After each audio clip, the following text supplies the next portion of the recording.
Hello നമസ്കാരം, ഏവർക്കും S square media YouTube ചാനലിലേക്ക് സ്വാഗതം. ഈ വീഡിയോയിൽ നമ്മൾ കാണിക്കാൻ പോകുന്നത് പാസ്പോർട്ടിന് അപേക്ഷിക്കുന്ന സമയത്ത് എത്രയാണ് ചാർജ് വരിക എന്നുള്ളതാണ്. പാസ്പോർട്ടിന് എങ്ങനെയാണ് അപേക്ഷിക്കുക എന്നുള്ളതും പാസ്പോർട്ട് റിന്യൂവൽ എങ്ങനെയാണ് അപേക്ഷിക്കുക എന്നുള്ളതും കൂടാതെ പാസ്പോർട്ട് അപേക്ഷിക്കുന്ന സമയത്ത് എന്തൊക്കെ ഡോക്യുമെൻറ്റ്സ് ആണ് ആവശ്യമുള്ളത് എന്നുള്ള വീഡിയോസ് എല്ലാം ചാനലിൽ ചെയ്തിട്ടുണ്ട്.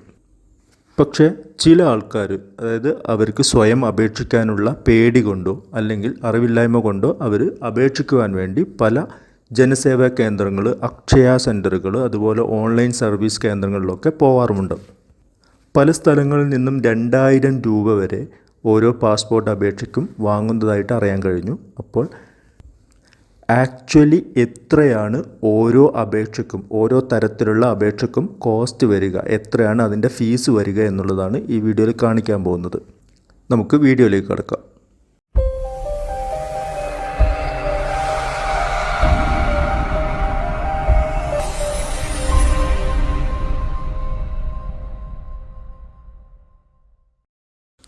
ആദ്യമായിട്ട് പുതിയൊരു പാസ്പോർട്ടിന് അപേക്ഷിക്കുന്ന സമയത്ത് എങ്ങനെയാണ് ഫീസ് വരുന്നതെന്ന് നോക്കാം. 18 വയസ്സിന് താഴെയുള്ള ഒരു കുട്ടിയുടെ പാസ്പോർട്ടാണ് നമ്മൾ അപേക്ഷിക്കുന്നതെങ്കിൽ മൈനർ പാസ്പോർട്ട്, അതിൻ്റെ ഫീസ് വരുന്നത് 1000 രൂപയാണ്. മൈനറായിട്ടുള്ള കുട്ടിക്ക് 8 വയസ്സിൽ താഴെയാണ് പ്രായമെങ്കിൽ 10% റിബേറ്റ് കൂടെ പാസ്പോർട്ട് അനുവദിക്കുന്നുണ്ട്. അതായത് 1000 രൂപയുടെ 10% കഴിച്ച് 900 രൂപയാണ് 8 വയസ്സിൽ താഴെയുള്ള മൈനർ പാസ്പോർട്ടിൻ്റെ ഫീസ് വരുന്നത്. ഇനി ഇതേപോലെ മൈനറായിട്ടുള്ളൊരു കുട്ടി 15 വയസ്സിന് മുകളിലാണ് പ്രായമെങ്കിൽ ആ കുട്ടിക്ക് 18 വയസ്സ് വരെ ഉള്ള പാസ്പോർട്ട് അല്ലെങ്കിൽ 5 വർഷം കാലാവധിയുള്ള പാസ്പോർട്ടിലാണ് നമ്മൾ അപേക്ഷിക്കുന്നതെങ്കിൽ 1000 രൂപ തന്നെയാണ് ഫീസ് വരുന്നത്. പക്ഷേ 15 വയസ്സിന് മുകളിലുള്ളൊരു കുട്ടിക്ക് 10 വർഷ കാലാവധിയുള്ള പാസ്പോർട്ടിന് അപേക്ഷിക്കാനുള്ള ഓപ്ഷനും കൂടെയുണ്ട്. ആ ഒരു ഓപ്ഷൻ ഉപയോഗിച്ചാണ് നമ്മൾ അപേക്ഷിക്കുന്നതെങ്കിൽ അതിൻ്റെ ഫീസ് വരുന്നത് 1500 രൂപയാണ്. ശ്രദ്ധിക്കുക, ഈ 1500 രൂപ എന്ന് പറയുന്നത് 36 പേജുള്ള പാസ്പോർട്ടിനാണ്. ഇനിയല്ല, നമ്മൾ 60 പേജുള്ള പാസ്പോർട്ടിനാണ് അപേക്ഷിക്കുന്നതെങ്കിൽ അതിന് 2000 രൂപയാണ് ഫീസ് വരിക. ഇനി അതുപോലെ ഒരു പുതിയ പാസ്പോർട്ട് 18 വയസ്സിന് മുകളിലുള്ള ഒരാൾക്ക് അപേക്ഷിക്കുകയാണെങ്കിൽ, അതായത് അഡൾട്ട് പാസ്പോർട്ടിന് വേണ്ടി നമ്മൾ അപേക്ഷിക്കുകയാണെങ്കിൽ അതിൻ്റെ നോർമൽ ഫീസ് വരുന്നത് 1500 രൂപയാണ്. 36 പേജോടുകൂടിയുള്ള പാസ്പോർട്ട്. 60 പേജുള്ള പാസ്പോർട്ടിനാണ് നമ്മൾ അപേക്ഷിക്കുന്നതെങ്കിൽ അതിൻ്റെ ഫീസ് വരുന്നതും 2000 രൂപ തന്നെയാണ്. ഇനി അതേപോലെ നമ്മളൊരു അഡൾട്ട് പാസ്പോർട്ടിന് അപേക്ഷിക്കുന്നു.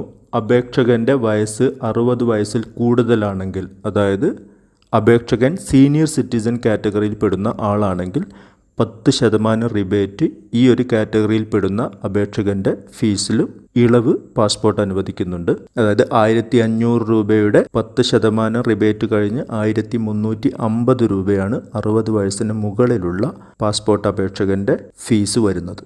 ഇനി നമ്മുടെ കയ്യിൽ നിലവിലുള്ള ഒരു പാസ്പോർട്ട് റീ ഇഷ്യൂവിന് വേണ്ടി അപേക്ഷിക്കുന്ന സമയത്ത് എങ്ങനെയാണ് ചാർജസ് വരുന്നതെന്ന് നോക്കാം. മൈനർ ആയിട്ടുള്ള ഒരു കുട്ടിയുടെ പാസ്പോർട്ടാണ് നമ്മൾ റീ ഇഷ്യൂവിന് വേണ്ടി അപേക്ഷിക്കുന്നതെങ്കിൽ അവിടെ ചാർജ് വരുന്നത് 1000 രൂപ തന്നെയാണ്. അത് 8 വയസ്സിൽ താഴെയുള്ള മൈനറായിട്ടുള്ള കുട്ടികളാണെങ്കിലും അവിടെ നമ്മൾ പുതിയ പാസ്പോർട്ട് അപേക്ഷിച്ച സമയത്ത് ലഭിച്ചിരുന്നത് പോലെ റിബേറ്റ് ലഭിക്കുന്നതല്ല. അവിടെയും 1000 രൂപ തന്നെയാണ് ഫീസ് വരിക. ഇനി മൈനറായിട്ടുള്ള കുട്ടി 15 വയസ്സിന് മുകളിലാണ്, ആ കുട്ടിക്ക് 5 വർഷ കാലാവധി അല്ലെങ്കിൽ 18 വയസ്സ് വരെയുള്ള പാസ്പോർട്ടിനാണ് അപേക്ഷിക്കുന്നതെങ്കിൽ അതിൻ്റെ ഫീസ് വരിക 1000 രൂപയാണ്. പക്ഷേ 10 വർഷ കാലാവധിയുള്ള പാസ്പോർട്ട് ഇനത്തിലേക്കാണ് നമ്മൾ റീ ഇഷ്യൂ ചെയ്യുന്നതെങ്കിൽ, റിന്യൂ ചെയ്യുന്നതെങ്കിൽ അതിൻ്റെ ഫീസ് വരിക 1500 രൂപയാണ്. 18 വയസ്സിൽ കൂടുതലുള്ള അഡൾട്ട് പാസ്പോർട്ട് റീ ഇഷ്യൂവിന് വേണ്ടി അപേക്ഷിക്കുമ്പോൾ അതിൻ്റെ ചാർജ് വരുന്നതും 1500 രൂപയാണ്. സീനിയർ സിറ്റിസൺ കാറ്റഗറിയിൽ, അതായത് 60 വയസ്സിന് മുകളിലുള്ള ആൾക്കാരുടെ പാസ്പോർട്ട് റീ ഇഷ്യൂവിന് അപേക്ഷിക്കുകയാണെങ്കിൽ പുതിയ പാസ്പോർട്ടിന് അപേക്ഷിച്ച സമയത്ത് ലഭിച്ചിരുന്നത് പോലെ 10% റിബേറ്റ് ലഭിക്കുന്നതല്ല. അതിൻ്റെ ഫീസും വരുന്നത് 1500 രൂപ തന്നെയാണ്. ഈ പറഞ്ഞിരിക്കുന്നതെല്ലാം 36 പേജുള്ള പാസ്പോർട്ടിൻ്റെ കേസസാണ്. 60 പേജാണെങ്കിൽ ഇതിൻ്റെ എല്ലാം ഫീസ് 2000 രൂപയായിരിക്കും. ഇതുവരെ പറഞ്ഞിട്ടുള്ളതെല്ലാം നമ്മളൊരു പാസ്പോർട്ട് പുതിയതായിട്ടോ അല്ലെങ്കിൽ റീ ഇഷ്യൂവിന് വേണ്ടിയിട്ടോ നോർമലായിട്ട് അപേക്ഷിക്കുന്ന സമയത്തുള്ള ഫീസാണ്. നമ്മൾ തൽക്കാൽ ഇനത്തിലാണ് നമ്മൾ പാസ്പോർട്ടിന് അപേക്ഷിക്കുന്നതെങ്കിൽ, പുതിയ പാസ്പോർട്ടാണെങ്കിലും റീ ഇഷ്യൂ ആണെങ്കിലും അപേക്ഷിക്കുന്നതെങ്കിൽ എല്ലാ അപേക്ഷകളിലും 2000 രൂപ എക്സ്ട്രാ വരുന്നുണ്ട്. ഈ 2000 രൂപ നിങ്ങൾ ഓൺലൈനായിട്ട് അപേക്ഷിച്ച് ഓൺലൈനായിട്ട് ഫീസ് അടയ്ക്കുന്ന സമയത്ത് നൽകേണ്ടതില്ല. നമ്മൾ പാസ്പോർട്ട് ഓഫീസിൽ അപ്പോയിൻറ്റ്മെൻറ്റ് ടൈമിൽ പോകുന്ന സമയത്ത് അവിടെയാണ് നമ്മൾ ഈ ഫീസ് ഈ 2000 രൂപ അടയ്ക്കേണ്ടത്. ഇനി ചില സ്പെഷ്യൽ കേസസ് പറയാം. അതായത് നമ്മുടെ പാസ്പോർട്ട് എക്സ്പയറായി അല്ലെങ്കിൽ എക്സ്പയർ ആവാറായതുകൊണ്ട് നമ്മൾ റിന്യൂവലിന് വേണ്ടി അപേക്ഷിക്കുകയാണ്. ഇല്ല, നമ്മുടെ പാസ്പോർട്ടിലുള്ള എന്തെങ്കിലും ഡീറ്റെയിൽസിൽ മാറ്റങ്ങളുള്ളത് കൊണ്ട് ഡേറ്റ് ഓഫ് ബർത്ത്, പേര്, അഡ്രസ്സ് അങ്ങനെ എന്തെങ്കിലും ചേഞ്ചസ് വരുത്താൻ വേണ്ടിയിട്ടാണ് നമ്മൾ പാസ്പോർട്ട് റീഇഷ്യൂവിന് വേണ്ടി അപേക്ഷിക്കുന്നതെങ്കിൽ, ഇനി അതുമല്ല നമ്മുടെ പാസ്പോർട്ടിലെ പേജസ് സീലുകളെല്ലാം ചെയ്ത് വിസയെല്ലാം പ്രിൻ്റ് ചെയ്തുകൊണ്ട് നമ്മുടെ പേജസ് എക്സോസ്റ്റായി പേജുകളെല്ലാം കഴിഞ്ഞതുകൊണ്ട് പുതിയൊരു പാസ്പോർട്ടിന് വേണ്ടി റീഇഷ്യൂ ആയി അപേക്ഷിക്കുകയാണെങ്കിലൊക്കെ നമ്മൾ മുമ്പ് പറഞ്ഞ അതേ ഫീസുകൾ തന്നെ വരുന്നത്. പക്ഷേ നിങ്ങളുടെ പാസ്പോർട്ട് നഷ്ടപ്പെട്ടത് കൊണ്ട് നിങ്ങൾ പാസ്പോർട്ട് റീഇഷ്യൂവിന് വേണ്ടി പുതിയ പാസ്പോർട്ട് കിട്ടാൻ വേണ്ടി അപേക്ഷിക്കുകയാണെങ്കിൽ അതിൽ ചെറിയൊരു മാറ്റമുണ്ട്.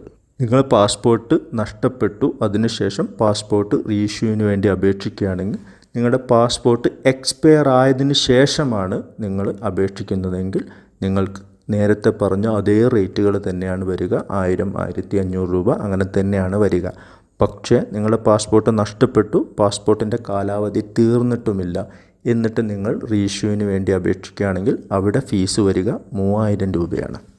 അപ്പോൾ ഇത്രയൊക്കെയാണ് പാസ്പോർട്ടിൻ്റെ ഫീസുകൾ വരുന്നത്.